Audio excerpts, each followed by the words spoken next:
Halo semuanya, kali ini kita akan belajar tentang control flow pada Pascal. Jika sebelumnya kita telah mempelajari bagaimana instruksi untuk mempergunakan beberapa operator pada Pascal, nah sekarang kita ingin membuat program yang lebih dalam lagi dengan mempergunakan control flow. Jadi di sini referensi yang Ibu ambil untuk control flow pada Pascal ini itu adalah dari website tutorialspoint.com bagian Pascal. Kalau kalian ingin membacanya juga kalian boleh klik di linknya ini. Oke, nah jadi langsung saja kita masuki apa yang akan kita pelajari hari ini. Ya, yang dimaksud sebagai control flow itu adalah pengontrol alur dari sebuah program pada suatu pemrograman, baik itu dengan bahasa Pascal ataupun bahasa lainnya, sehingga program tersebut dapat dikendalikan. Jadi dengan kata lain, control flow ini menyebabkan program kita tersebut dapat berjalan sesuai dengan kondisi yang kita inginkan. Jadi sebenarnya ada 3 macam pengontrol alur program, yaitu pengkondisian atau sering disebut sebagai decision making dan kadang juga disebut sebagai percabangan, kemudian looping ataupun perulangan, dan exception handling. Jadi exception handling ini adalah untuk mendeteksi error yang ada pada suatu program. Tapi untuk yang hari ini kita itu hanya belajar tentang pengkondisian atau decision making dan juga looping ataupun perulangan. Jadi pada Pascal ada beberapa ekspresi ataupun instruksi yang bisa kita gunakan untuk mengkondisikan ataupun membuat pengkondisian dalam program. Yang pertama itu adalah if then statement. Jadi pada if then statement ini kita itu mempergunakan kondisinya itu bisa dalam operasi boolean. Jadi kalau kalian lupa apa itu operasi boolean, nah di sini kita lihat itu adalah membandingkan antara dua variabel yang bersifat boolean ataupun true or false. Dia itu ada and then, or else, atau not. Nah, kemudian selain itu, kita juga bisa mempergunakan operator yang lain, yaitu operator relasi, seperti sama dengan, tidak sama dengan, lebih besar, lebih kecil, lebih besar sama dengan, atau lebih kecil sama dengan. Selanjutnya yang kedua itu adalah if then else statement. Nah, ini juga sebenarnya sama dengan if then, hanya saja bedanya itu dia ada instruksi untuk statement jika kondisi tidak terpenuhi, yaitu pada bagian yang else. Selanjutnya, yang ketiga itu kita bisa memasukkan instruksi if di dalam instruksi if yang lainnya atau nested if statement. Nah, di sini maksudnya nested if statement ini adalah pengkondisiannya itu dilakukan secara bertahap. Nanti kita lihat seperti apa contohnya. Yang berikutnya, selain kita mempergunakan if, then, atau if, then, else, kita juga bisa mempergunakan instruksi yang disebut sebagai case. Nah, ini sama, tapi cara penggunaannya yang berbeda. Juga ada case else statement, dan sama seperti if tadi, di sini kita juga punya nested case statement. Nah, sekarang kita lihat satu persatu.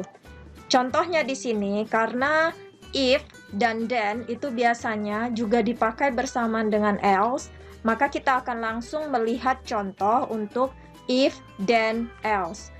Ini dia contoh yang sebenarnya sudah kita pelajari yang lalu, tapi mungkin kita ulang lagi agar kalian bisa melihat seperti apa contoh penggunaan if, else, dan then.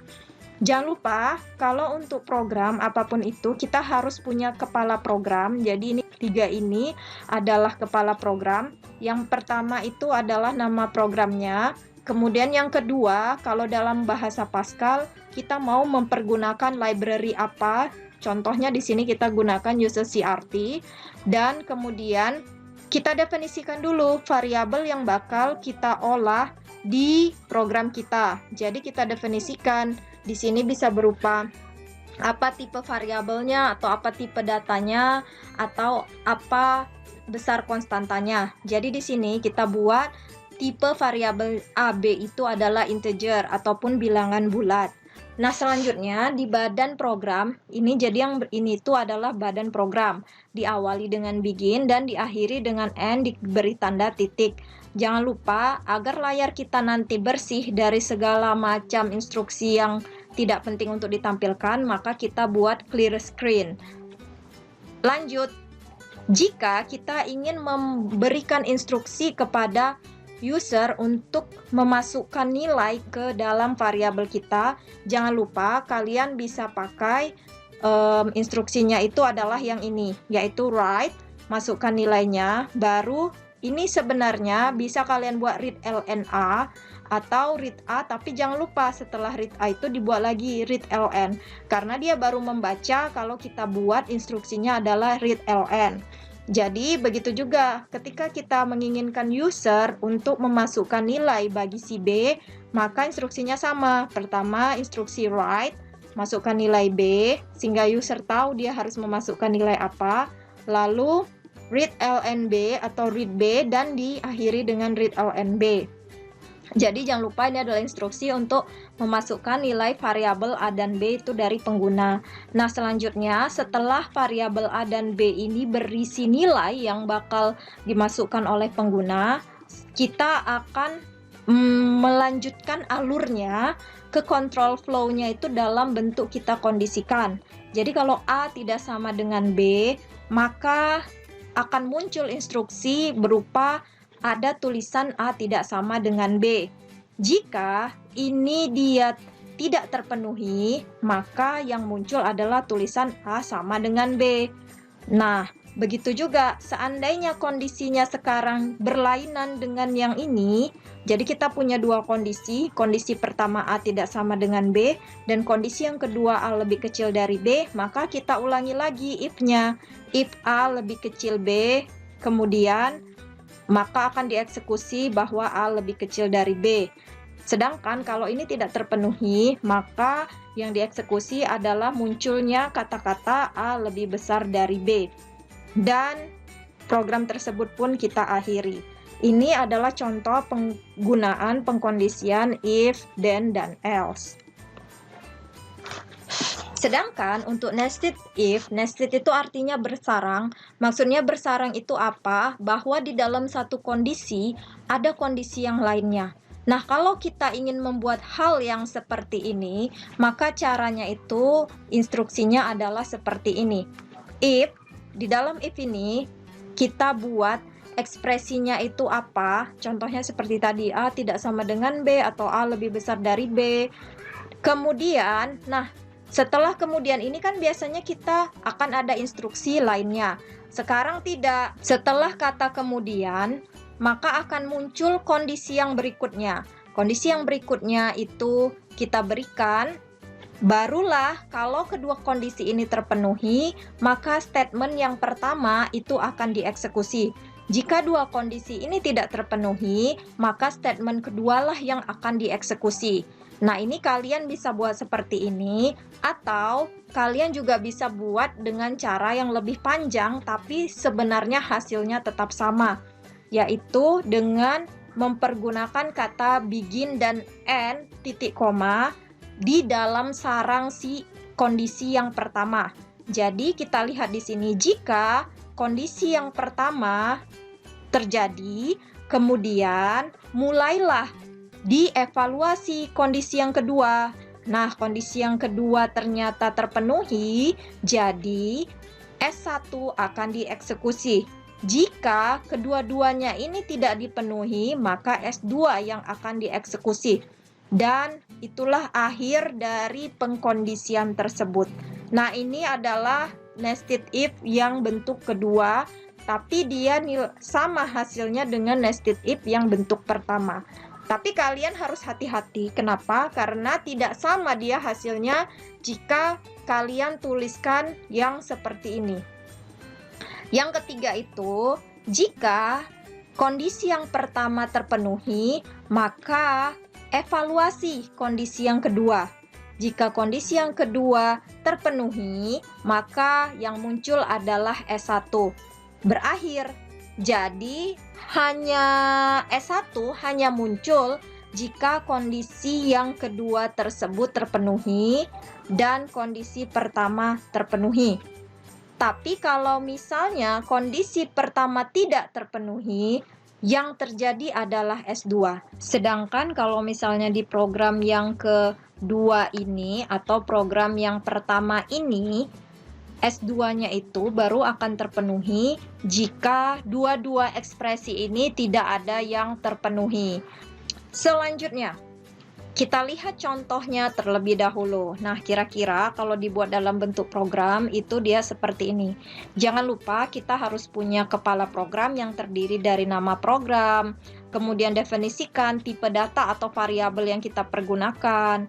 Nah, selanjutnya di badan programnya itulah kita lakukan hal-hal yang ingin dieksekusi oleh si program. Yang pertama di sini, itu kita tentukan dulu nilai A dan B-nya itu, nilainya ada berapa. Nah, jadi kalian bisa juga meminta user memasukkan input untuk nilai A dan B, yaitu dengan cara menggunakan yang tadi itu, write dan readln. Nah, tapi kalau di sini, karena ini contoh singkat saja, jadi dia tidak meminta user untuk memasukkan. Nilainya sudah ditentukan terlebih dahulu. Nah, setelah itu, jika di sini A sama dengan 100, berarti inilah dia ekspresi ataupun kondisi pertama yang harus dipenuhi. Jika B-nya sama dengan 200, maka ditulislah tulisan bahwa value of A is 100 and value of B is 200. Nah, jadi di sini tulisan value ini itu baru keluar jika dua syarat ini terpenuhi. Dan memang kebetulan dua syarat itu terpenuhi karena kita sudah tentukan bahwa A 100 dan B itu 200.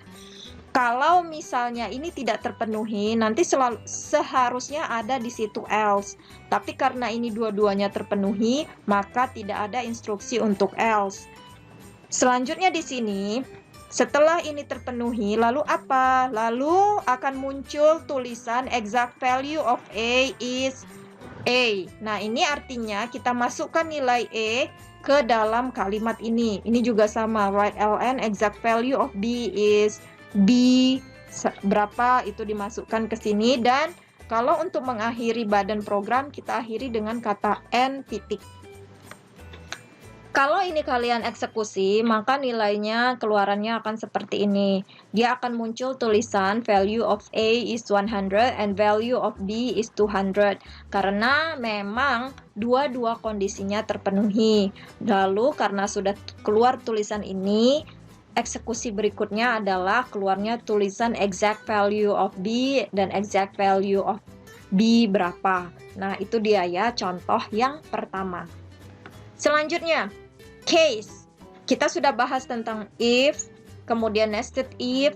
Nah, sekarang kita ingin melihat penggunaan case yang dia hanya berbeda sintaks saja, tetapi nanti ketika jalan programnya itu sama.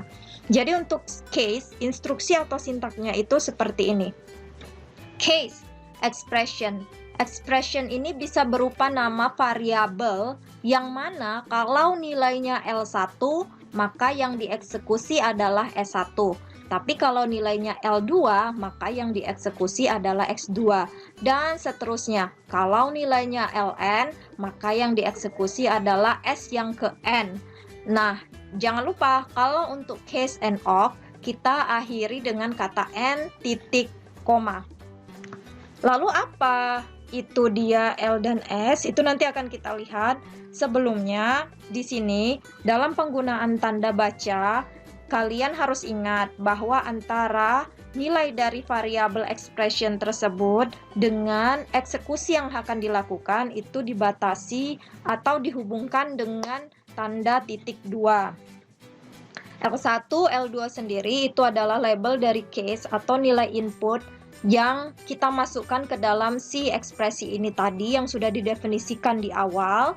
Kita lihat nanti contohnya seperti apa. Dia bisa berupa bilangan bulat, karakter, boolean, dan lain sebagainya. Sedangkan untuk S1, S2 adalah statement pada Pascal yang akan dieksekusi jika L1, L2, ataupun Ln yang terpenuhi. Untuk lebih jelasnya, kita lihat di diagram alirnya. Nah, diagram alir ini kalian bisa lihat sama seperti penggunaan decision di program untuk if, else, dan then, maka untuk case sendiri ekspresinya itu kita letakkan di dalam belah ketupat juga. Nah, bedanya apa? Bedanya percabangannya tadi, kalau misalnya kita pakai if, percabangannya itu hanya bisa 2, ya atau tidak. Nah, kalau ini kalian bisa pakai banyak. Nah, jadi di sini jika nilai ekspresinya itu adalah L1, maka yang dieksekusi adalah kode blok 1. Kalau L2, maka yang dieksekusi adalah kode blok 2 dan seterusnya. Nah, inilah dia bentuk dari case. Untuk lebih jelasnya, kita lihat ke contohnya. Sebagai contoh seperti ini, kepala programnya jangan lupa terdiri dari nama program, kemudian definisikan variabel tipenya apa yang akan kita pergunakan, tubuh programnya awali dengan begin, akhiri dengan end titik. Lalu di sini karena kita tidak meminta user menginputkan suatu nilai, maka kita langsung mendefinisikan nilai dari statement yang bakal kita evaluasi. Yaitu di sini statement atau ekspresi yang akan kita evaluasi nilainya itu kita beri nama grade. Grade itu nilainya sama dengan A. Case atau jika si grade itu bernilai A, maka yang dieksekusi adalah munculnya tulisan excellent atau di situ instruksinya write ln excellent. Nah, jika grade bernilai B atau bernilai C, maka yang dieksekusi adalah munculnya tulisan well done. Jika dia bernilai D, maka yang keluar adalah tulisan you passed. Dan jika terletak pada F, maka dia akan muncul tulisan better try again. Nah, jadi setelah ini dieksekusi, jangan lupa diakhiri dengan tanda N.2. Nah, setelah selesai penulisan ini semua, selanjutnya akan muncul penulisan your grade is berapa. Nah, itu adalah nilainya dari grade yang sudah kita definisikan di awal. Diakhiri dengan N titik. Ini kalau misalnya kalian eksekusi, maka kira-kira yang akan muncul outputnya adalah seperti ini. Excellent, your grade is A. Kenapa? Karena memang sudah kita tentukan nilai grade-nya itu A. Pasti yang muncul adalah tulisan excellent sesuai dengan program yang sudah kita buat. Lalu, write ln, your grade is bla bla bla. Maka di sini akan tulisan your grade is A karena A ini sudah dimasukkan nilainya dari variabel grade yang kita sudah definisikan di awal. Oke, itu tadi untuk yang case of, kemudian label statement, dan end. Nah, sekarang bisa juga kita pakai else. Else ini terjadi jika misalkan di antara nilai-nilai yang kita masukkan tadi tidak ada satupun yang dia sama nilainya dengan nilai-nilai yang sudah kita tentukan. Maka di situ akan ada instruksi yang dijalankan jika semua label tidak terpenuhi. Kalau misalnya kita lihat di bagian flowchart sebenarnya sama aja, tinggal kita tambahi di bagian paling bawahnya itu else. Kalau ini terjadi artinya nilai L1 sampai Ln itu nggak ada yang terpenuhi. Jadi apa eksekusi yang dilakukan? Untuk lebih jelasnya kita perhatikan contoh yang ini. Sama seperti contoh yang tadi, masih tentang nilai atau grade. Dia char atau dalam bentuk string ataupun karakter. Lalu di sini kita tukar, kalau tadi A, maka kita definisikan grade-nya itu sama dengan F. Nah, jika grade-nya itu A, maka tulisannya excellent. Jika B atau C, maka tulisannya well done. Jika D, maka tulisannya you passed. Jika tidak ada nilai dari A, B, D yang memenuhi atau yang sama dengan nilai yang ada di variabel grade, maka akan ada tulisan you really did not study right.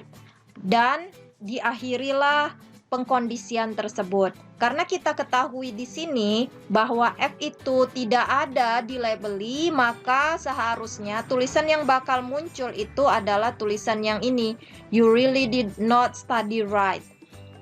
Nah, selanjutnya kalau ini sudah dituliskan ataupun dieksekusi, eksekusi yang berikutnya itu adalah your grade is bla bla bla, dan nilai bla bla bla ini adalah bergantung pada nilai grade yang ada di sini, dan itu adalah F. Kalau misalnya ini kalian eksekusi, maka kira-kira seperti ini. You really did not study right, your grade is F. Karena apa? Kita mengetahui bahwa grade-nya itu F. Dan tidak ada nilai di label tersebut yang memenuhi ataupun sama dengan nilai F yang didefinisikan di awal. Sehingga yang muncul adalah statement ketika adanya instruksi else. Else maksudnya tidak ada nilai yang terpenuhi di sini, maka inilah yang harus dilakukan, yaitu tulisan you really did not study right. Nah, lalu di sini dieksekusi juga your grade is bla bla bla, dan itu nilainya adalah F. Selanjutnya kita lihat tentang nested case. Nah, jadi sama seperti yang if tadi, nested itu artinya di dalam case ada case lagi. Jadi ada dua pengkondisian. Oke, jadi kira-kira dia seperti ini. Bedanya dengan if tadi, kalau case itu kan dia punya nilai untuk variabel itu harus didefinisikan. Jadi kalau untuk nested case, misalkan seperti ini, case variabel CH1, jika nilainya A, maka kita memulai case yang kedua. Nah, itu dia. Lalu jika misalkan CH ini itu nilainya adalah B, maka case yang berikutnya yang terjadi. Kalau nilainya C, maka statement berikutnya yang akan dieksekusi. Dan jangan lupa, meskipun kita sudah pakai di dalamnya tanda N, tetapi di antara case of sampai akhir dari case of tersebut harus ada N titik koma. Nah, kita lihat di sini, kalau misalnya A itu, maka mulailah tuliskan bahwa this is a part of outer case. Nah, selanjutnya kita buat case yang di dalam case itu sendiri. Jadi, kalau yang ini terpenuhi, nilai A dia, maka evaluasi lagi. Apakah nilai untuk CH2 ini A? Jika nilai untuk CH2 ini A, maka tuliskan this is A is part of inner case. Tapi jika tidak terpenuhi ataupun kalau nilainya B, maka eksekusilah program yang lain. Nah, begitu selanjutnya, lalu kita akhiri dengan N. Jangan lupa ketika kita ingin memulai si case yang kedua, kita awali dengan begin dan kita akhiri juga dengan N. Untuk lebih jelasnya, kita perhatikan contoh ini. Nah, pada contoh ini kita lihat, kembali lagi kita bermain di variabel A dan B yang merupakan integer atau bilangan bulat. Nah, variabel A sendiri kita definisikan sama dengan 100, variabel B sama dengan 200. Selanjutnya, case variabel A itu adalah 100, maka kita menuliskan tulisan this is part of outer statement. Lalu jika case B itu sama dengan 200, maka muncullah tulisan this is part of inner statement. N dan N. Lalu kita tulis lagi di bawahnya itu exact value of A itu apa, exact value of B itu apa. Dan kita akhiri program tersebut. Di sini kalian tidak melihat adanya penggunaan variabel yang lain. Karena memang variabelnya itu ada dua, yaitu hanya ada A dengan B saja. Jika misalkan nilai A itu ada banyak, maka seperti sebelumnya, kalian buat lagi di sini. Case A of 100, inilah yang terjadi. Lalu kalian buat juga 200, maka yang terjadi apa? Kalau 300, maka yang terjadi apa? Itu terserah kepada pemrogramnya. Nanti kalau misalnya dieksekusi, kira-kira dia hasilnya adalah seperti ini. This is part of outer statement. Kenapa ini bisa terpenuhi ataupun dieksekusi? Karena memang A-nya itu sama dengan 100. Lalu akan muncul tulisan lagi this is part of inner statement. Kenapa? Karena B-nya memang memenuhi sama dengan 200. Lalu akan muncul lagi exact value of A itu berapa dan exact value of B itu berapa. Nah, jadi inilah contoh dari nested case. Oke, jadi kita lanjutkan yang berikutnya itu adalah looping ataupun perulangan di video yang berikutnya.